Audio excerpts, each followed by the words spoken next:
New calls for racial justice fueled by pain, frustration, and outright disappointment. Once again, rippling across this nation. Overnight protests broke out in multiple cities after a grand jury decided that no charges would be brought against Louisville police in the shooting death of Breonna Taylor. The protest started in Louisville, but quickly spread across this country. Demonstrations took place from coast to coast, L.A. to NYC. Crowds gathered outside police departments and courthouses and held marches in places like Milwaukee and Atlanta, demanding justice for the 26-year-old killed while she was asleep in her apartment. The grand jury determined that the officers were justified in firing the fatal shots because Taylor's boyfriend fired at them first. An officer who was later fired was indicted, but for shooting into a neighbor's apartment, nothing for the killing of Breonna Taylor. Yes, all over the U.S., frustrated people reacted to a disappointing but predictable decision, with only one officer being indicted, and not for shooting Breonna Taylor, but for shooting in the direction of her neighbors.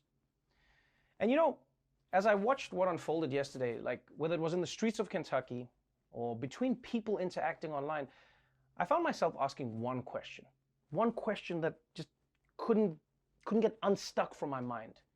That was, who is winning in this whole thing? And I'm not talking about like who this helps in the election, you know, like take Donald Trump and Joe Biden out of this, because I don't think that this is an issue that will be solved by just an election. I'm talking about on the ground, the lives of people. Who is winning? Because to me, it looks like nobody is winning. Breonna Taylor's family isn't winning. They lost a loved one.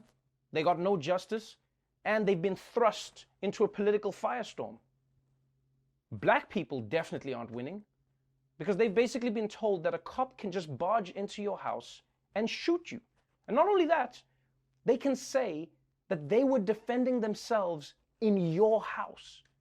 And as if that wasn't wild enough, they'll only get in trouble for the shots that they missed. Sometimes you like, if only the criminal justice system valued black people as much as drywall. Because black people are always told the same things, time and time again.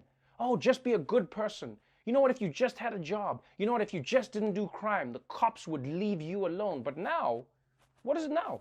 Now it's become, well, don't hang out with criminals, or don't hang out with people who might have a history as criminals, or don't hang out with associates, don't even live in a neighborhood that's considered to be criminal.